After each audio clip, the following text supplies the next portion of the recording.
मैं हूं आपके साथ अंकिता ताल। बुलेटिन की शुरुआत करते हैं। पुलिस कमिश्नर गौतम बुद्ध नगर के निर्देशन पर और डीसीपी महिला सुरक्षा के पर्यवेक्षण में और साथ ही एसीपी महिला सुरक्षा के नेतृत्व में मिशन शक्ति अभियान 5.0 में के अंतर्गत कमिश्नरेट के कई थानों में महिला बीट अधिकारियों ने स्थानीय महिलाओं को महिला सशक्तिकरण, उनकी सुरक्षा अधिकारों के प्रति भी जागरूक किया है और साथ ही फेज 5 अभियान चलाया जा रहा है। और इसी अभियान के तहत आपको बताते चले कि लगातार कई थाना क्षेत्रों में महिला पुलिस टीम के महिला सशक्तिकरण, आत्मरक्षा, घरेलू हिंसा, पोस्को एक्ट, साइबर सुरक्षा कौशल आदि महत्वपूर्ण क्षेत्रों में जागरूक करने का कार्य किया जा रहा है।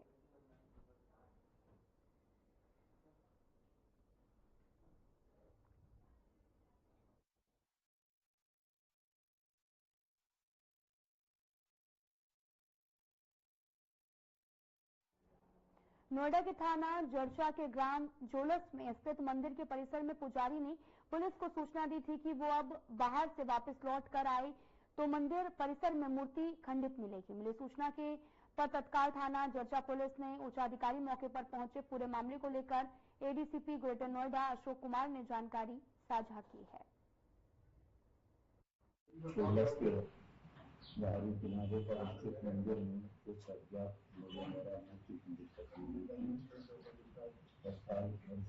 द्वारा मूर्ति को आयोजित करके यहाँ पर मूर्ति की स्थापना करा दी गई है तथा पूजा अर्चना विधिवत रूप से चल रही है। मौके पर शांति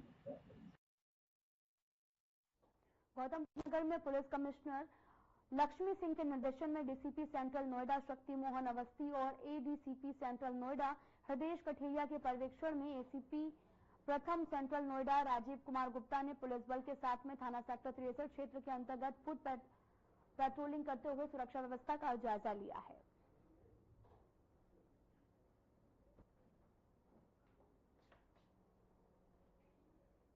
आपको बताते चले कि पुलिस कमिश्नर के निर्देश पर यहां पर फुट पेट्रोलिंग की गई है। एसीपी ने पुलिस बल के साथ में इस पेट्रोलिंग आपको बताते चले कि सुरक्षा व्यवस्था को लेकर जायजा भी लिया है और साथ ही एसीपी ने पुलिस बल के साथ में पेट्रोलिंग की, सुरक्षा व्यवस्था का जायजा लेते हुए नजर आए और साथ ही यहां पर तमाम तरह के दिशा निर्देश भी जारी किए गए और साथ ही मौके पर पुलिस कमिश्नर के निर्देश पर यह पेट्रोलिंग की गई है।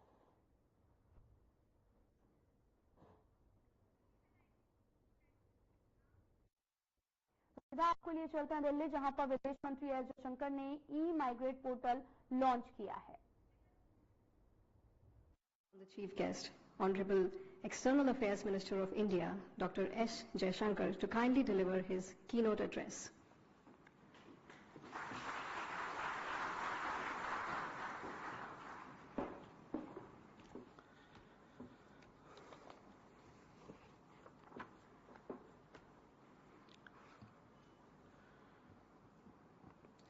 Honorable Minister of Labour and Employment, Mansukh Bhai Manviya ji, Minister of State, Pavitra Margarita ji, Secretaries, Government of India present today, Excellencies, members of the Diplomatic Corps, our missions who are joining us virtually, friends.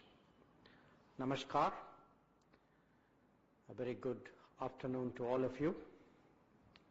It was only last year when during MEA's campaign for raising awareness about safe and legal mobility channels that Prime Minister released a commemorative postal stamp with the motto Surakshit Jaye, Prashikshit Jaye, that is, go safe and go well trained.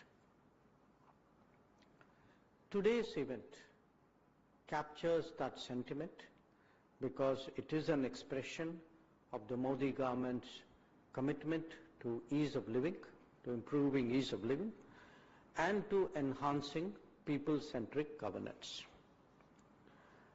The launch of e-migrate portal V2.0 is a testament to our continuing efforts to create a safer, more transparent and inclusive mobility for Indian labour, and marks a significant milestone in our efforts to safeguard the welfare and interests of our citizens. This is important because it also aligns with Goal 10 of the 2030 Agenda for Sustainable Development Goals, which promotes facilitation of orderly, safe, regular, and responsible migration and mobility of people.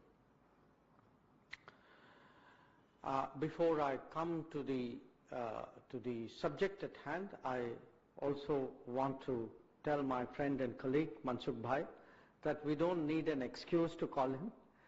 We are actually two ministers who have worked together very, very closely. To me, this event is as much an event of the Ministry of Labour and Employment, and really this kind of very tight working relationship that we have developed is very much a hallmark of the Modi government. So I'm very, very pleased today that he could join us, and I'm also very pleased to see that the other secretaries from other ministries who participated and contributed to this initiative are also here.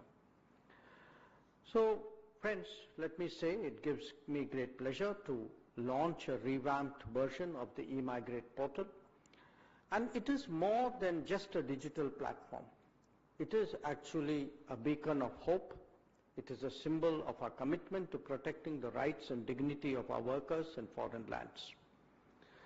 The enhancements in the portal that we saw in the presentation actually reflect new realities and transformations which we are all witnessing insofar as global migration dynamics are concerned. There is a global need, and others have spoken about it. There is a global need for workers who have domain-specific knowledge in their particular fields. For several reasons, this need for a well-trained workforce in different geographies is only going to grow further. This is clearly reflected in the pace at which we have undertaken negotiations with different countries on migration and mobility since 2015, and also in how the mobility ecosystem of India itself has been taking shape. Now, when I speak about the mobility ecosystem, I refer here to the strengthening of the entire paraphernalia associated with a citizen traveling abroad. For instance, in the last decade, our passport issuance has almost doubled. And that's primarily because we view and approach the world today as a global workplace.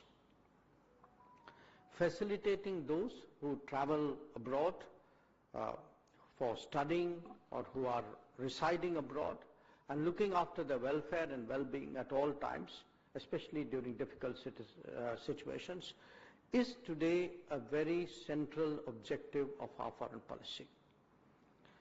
While we recognize that the invaluable contributions of our migrant workers to India's economy and global reputation, we must also acknowledge the vulnerabilities that they face in foreign lands. Our missions, especially those in the Gulf, have dedicated labor attaches which ensure redressal of labor and other grievances. I am pleased to note that the revamped eMigrate portal also has 24/7 multilingual helpline numbers to attend to issues that they face which sometimes require urgent solutions, in addition to features for registering feedback for redressal. Friends, the Ministry of External Affairs has leveraged the use of technology and digital systems to enhance the efficiency and efficacy of this portal. In order to expand the outreach of immigration services, an MOU was signed with Common Services Centre, CSC, which is an SPV under the Ministry of Electronic and IT, early this year. Modalities to activate this are being discussed. By enlisting the services of CSC, immigration-related services will be delivered through more than 560,000 common service centers which are spread across every nook and corner of this country. And that too in regional languages, which I think is very much measured towards people-centric and ease of living goals that I mentioned. The eMigrate version 2 portal has also been integrated with DigiLocker, and I think again the Joint Secretary referred to it, And that is also a big step in digital transformation. This will enable immigrants to submit various documents for obtaining clearances through DigiLocker in a paperless mode, as well as to store them securely, so that all important documents like passports and employment contracts are actually secured. I'm happy to note that the portal is also working towards broadening the social security net of immigrants through insurance policies, and the arrangement with the State Bank of India for provisioning of an additional digital payment services with zero transaction charges, the creation of a one-stop authentic marketplace for searching job opportunities abroad, which the Minister also recognized, and in keeping with the world where everything is on our fingertips, for the development of a mobile app, which I must highlight. तो वहीं विदेश मंत्री जयशंकर प्रसाद मौके पर पहुंचे और यहां पर उन्होंने संबोधित किया और साथ ही ई मोबाइल हो या फिर इसको लेकर कई तरह की जानकारी भी यहां पर साझा की है। साथ ही आपको बताते चलें कि जयशंकर प्रसाद लगातार कई तरह के जो फायदे हैं उनको बताते रहते हैं। तो बढ़ते हैं आगे। बीजेपी के राष्ट्रीय प्रवक्ता डॉक्टर सुधांशु त्रिवेदी बीजेपी मुख्यालय दिल्ली में प्रेस कॉन्फ्रेंस को संबोधित किया है। भूमि को लौटाने का जो निर्णय लिया है, ये इससे पूर्व कर्नाटक के मुख्यमंत्री श्री सिद्धारमैया जी ने यही किया था। ये स्पष्ट रूप से यह प्रमाणित करता है और यह एक प्रकार से स्वीकारोक्ति है कि सत्ता का दुरुपयोग करके भूमि को हड़पने का कार्य कर्नाटक में कांग्रेस में सर्वोच्च स्तर पर हो रहा था। इतना ही नहीं है, मुख्यमंत्री पहले इसमें संलिप्त रह चुके हैं। 2015 में उप मुख्यमंत्री डीके शिवकुमार जी की ऊपर लैंड ग्रैब का केस लग चुका है, जो कि बंगलौर डेवलपमेंट अथॉरिटी के द्वारा 1986 में आवंटित भूमि के समय से चल रहा था। उसके आधार पर था मूडा स्कैम, जो मैसूर अर्बन डेवलपमेंट अथॉरिटी का स्कैम, जिसमें चीफ मिनिस्टर साहब उनके इन्वॉल्व थे। फिर Karnataka industrial ADB land grab, जिसमें कि खड़गे जी की फैमिली के लोग इन्वॉल्व थे। और इतना ही नहीं है, इससे पूर्व कांग्रेस के मुख्यमंत्री रहे कमलनाथ जी का नाम आ चुका है। तो राजस्थान में मुख्यमंत्री रहे अशोक गहलोत जी का नाम बीकानेर के लैंड स्कैम में आ चुका है। तो भूपेश बघेल जी के पास आ चुका है। अर्थात मुख्यमंत्री हो, उप मुख्यमंत्री हो अथवा राष्ट्रीय अध्यक्ष हो। और फिर इतना ही नहीं, आप सबको याद होगा वो नेशनल हेराल्ड केस, जिसमें सोनिया गांधी जी और राहुल गांधी जी के ऊपर आक्षेप है। और यह भी याद करिएगा कि वो केस हमारे जमाने में नहीं शुरू हुआ। अक्टूबर 2013 में दिल्ली हाई कोर्ट के निर्देश पर वो केस दर्ज किया गया था। इससे बहुत साफ हो जाता है कि कांग्रेस में सारा शीर्ष नेतृत्व, किसी भी राज्य का मुख्यमंत्री हो, कोई भी उप मुख्यमंत्री हो, उनके पूर्व राष्ट्रीय अध्यक्ष हों, वर्तमान राष्ट्रीय अध्यक्ष हों और चिरयुवा नेता हों या बुजुर्ग नेता हों, सब एक दृष्टि में समान है कि गरीब की भूमि कैसे हड़पनी है। सब भ्रष्टाचार में, भूमि हड़पने के आंदोलन में बहुत समान रूप से संलिप्त हैं। कभी कभी मुझे लगता है कि एक वो कांग्रेस पार्टी थी जो महात्मा गांधी के आदर्शों से प्रेरित थी और आचार्य विनोबा भावे जी ने भूदान आंदोलन चलाया था। आज राहुल गांधी जी और सोनिया गांधी जी के विचारों से प्रेरित एक कांग्रेस पार्टी है जो भू हड़प आंदोलन चला रही है। तो ये कांग्रेस का नैतिक पतन है, भूदान से लेके भू हड़प तक। और इतना ही नहीं, आपको ध्यान हो, सर्वोच्च स्तर तक, मतलब आज वहां चीफ मिनिस्टर और राष्ट्रीय अध्यक्ष अगर इन्वॉल्व, आप कल्पना करिए कि किसी दूसरी पार्टी के या हमारी पार्टी के किसी इस स्तर के नेता पर आरोप लग गया होता तो उसके बाद किस ढंग का वितंडावाद मचाया गया होता। और आज जिस प्रकार की चुप्पी कांग्रेस पार्टी ने और इंडी गठबंधन के सारे दलों ने साध रखी है, उसके ऊपर हमारा उनसे सीधा सवाल है। और ये साफ दर्शाता है कि जनता की गाढ़ी कमाई से बनी हुई सरकारी संपत्तियों को हड़पने में ये सब एक दूसरे से मिले हुए हैं और सब एक दूसरे को मौन समर्थन दे रहे हैं। नेशनल हेराल्ड केस में आप सबको याद होगा, कभी आपने सुना है कि कोई ऐसी कंपनी जिसमें सैकड़ों करोड़ की, मतलब 2000 से लेकर 3000 करोड़ तक की संपत्ति हो और वो 90 करोड़ की देनदारी में बिक जाए, और वो भी जबकि 3 अखबार उसके थे। आप सब पत्रकार हैं, मैं कहना चाहता हूं 3 अखबार, नेशनल हेराल्ड, हिंदी में नवजीवन और उर्दू में कौमी आवाज, 10 साल इनकी सरकार रही, ज्यादा नहीं, केवल 1-1 करोड़ का विज्ञापन देते रहते तीनों अखबारों को, तो 10 साल में कर्जा उतर जाता 90 करोड़ का। राजीव गांधी फाउंडेशन को 150 करोड़ मिल सकते थे, मगर इनके अनुसार स्वतंत्रता आंदोलन का संचालन करने वाले नेशनल हेराल्ड की सोसाइटी को सरकारी विज्ञापन और सरकारी अनुदान नहीं मिल सकता था, 90 करोड़ में बिकना था। तो जो प्रवृत्ति राहुल जी और सोनिया जी में दिख रही थी, वही मल्लिकार्जुन खड़गे जी में दिख रही है, वही सिद्धारमैया जी में दिख रही है, वही डीके शिव कुमार जी में दिख रही है। और इस विषय के ऊपर हमारे कर्नाटक की तरफ से भी ये विषय कई बार उठाया गया और ये मामला इतना आसान नहीं है। हमारे मेंबर ऑफ पार्लियामेंट लहर सिंह सिरोया जी ने इस विषय को टेकअप भी किया हुआ है, और वहां पर सीएजी ने जो अपनी रिपोर्ट में पॉइंट आउट किया 2017 से, उसमें लिखा है to ask the committee to fix the responsibility for violating the guidelines of the court order and suggest the appropriate course of action against the defaulting officials for the deletion of the land under category ए।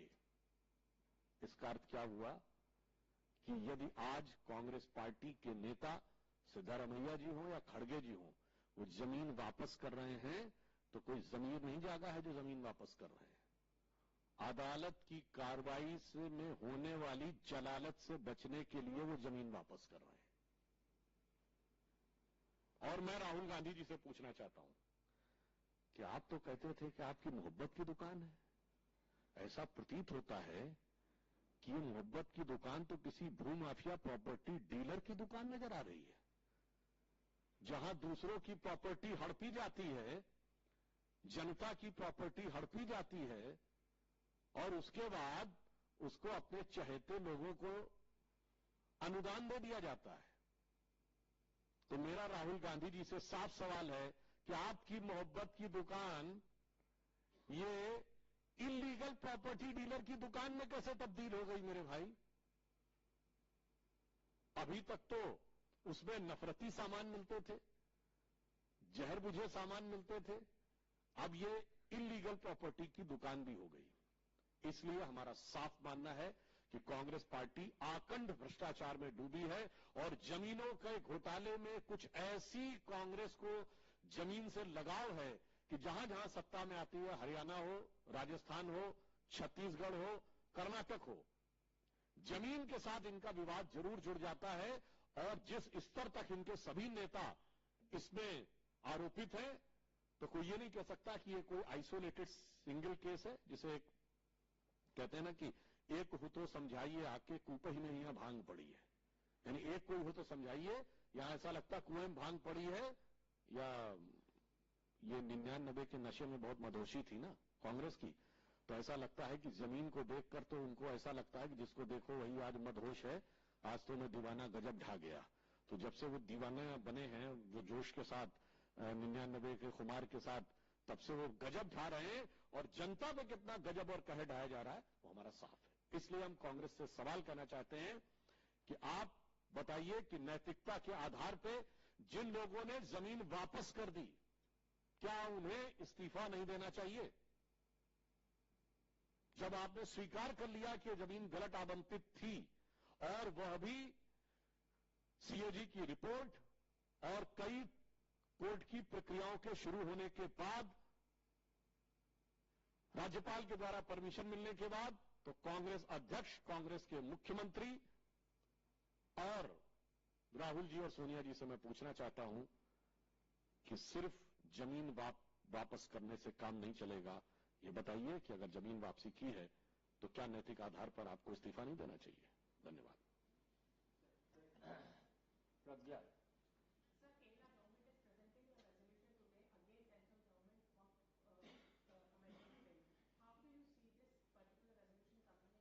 पहले इस विषय पर कोई सवाल हो तो आप पूछ सकते हैं। नीरज पांडे। सर, क्या भारतीय जनता पार्टी इस मुद्दे को सड़क पर ले जाए, क्योंकि वो उन्होंने तो हाथ खड़े कर दिए कि हमने जमीन वापस कर दी है, कोई मामला ही नहीं बनता। मेरे विचार से ये तो वो स्थिति हो गई, इसको शब्दशः न लिया जाए। यदि किसी ने किसी की कोई चीज चुरा ली हो और एफआईआर दर्ज हो जाए, वो कहे मैंने वापस कर दी, तो मामला नहीं बनता है। मुझे लगता है अगर कोई इस प्रकार के तर्क देता है तो इसका मतलब श्री राहुल गांधी जी को जो एक संज्ञा दी गई थी, जो अब वो प्रयोग नहीं की जाती है, वो जनता को वो समझने की गलतफहमी न रखे। आप वो हो सकते हैं वो शब्द, मगर जनता वो नहीं है कि आप इस ढंग के बचकाने तर्क देकर बचने का प्रयास करें। देवेंद्र पड़ा सर, एक मिनट सर, सुधांशु। और ये भी बताइए, हम इनसे पूछना चाहते हैं कि अगर उन्होंने मान लिया कि गलती हो गई तो एफआईआर कब करेंगे? कर्नाटक सरकार एफआईआर कब करेगी? बाकी तो हर चीजों के ऊपर बहुत तरीके से होती है। इसलिए पुनः हमारा नैतिक सवाल आज भी उनके लिए एक राजनैतिक यक्ष प्रश्न बनकर खड़ा है।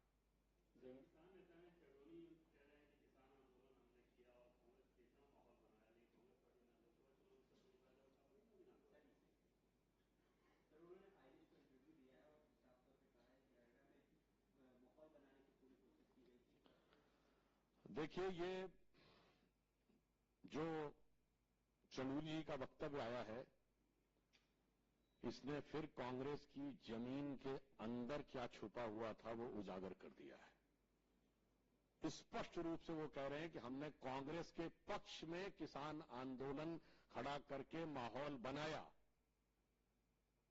और कांग्रेस उसका लाभ नहीं ले सकी, और वो कई वैसे शब्द प्रयोग कर रहे हैं भूपेंद्र हुड्डा जी के लिए, जिसको हम यहां पर नहीं रिपीट करना चाहेंगे। मगर एक बात बहुत साफ हो गई, अब कांग्रेस की कलई खुल गई। बहुत साफ हो गया कि जिस आंदोलन को वो सहज और स्वाभाविक आंदोलन कह रहे थे, वो कांग्रेस के द्वारा प्रायोजित और पोषित आंदोलन था। ये आज के चन्नू जी के इस वक्तव्य से साफ हो गया। राहुल गांधी जी के शब्दों में दूध का दूध, पानी का पानी हो गया। अब मुझे लगता है कांग्रेस को उसके बाद शर्म से पानी पानी हो जाना चाहिए। और एक बात मैं और कहना चाहता हूं, गंभीरता से सोचिए, ये पूरे में देश के करोड़ों लोगों को फूड फॉर थॉट के लिए कहना चाहता हूं, ये जितने आंदोलन खड़े होते हैं जो कहते हैं मैं गैर राजनीतिक आंदोलन हूं, सबका अंतिम लक्ष्य सत्ता होता है। केजरीवाल जी उसका उदाहरण थे, जिन्होंने कहा कि हम गैर राजनीतिक मुद्दे पे आगे बढ़े हैं और मौका पाते ही अपने अगल बगल वालों को किनारे करो, खट से जाकर सत्ता की कुर्सी पे बैठ जाओ। और अगर देखा जाए तो पहलवानों के आंदोलन के साथ भी यही हुआ था, गैर राजनीतिक था, फिर कांग्रेस का समर्थन और फिर सीधे कांग्रेस के रिंग में ही जाकर उतर जाना। और आज चन्नू जी का जो वक्तव्य है वो भी साफ यही दर्शाता है। तो देश की प्रबुद्ध जनता को आगे से समझना चाहिए कि ये गैर राजनीतिक आवरण के नाम पर जो आंदोलन खड़े किए जाते हैं, उनका एकमेव लक्ष्य सत्ता ही होता है, प्रत्यक्ष हो या परोक्ष हो। अब कांग्रेस पार्टी को इस पर सफाई देनी चाहिए जो उन्होंने जवाब दिया है। शैलेंद्र मिश्रा, डीडी।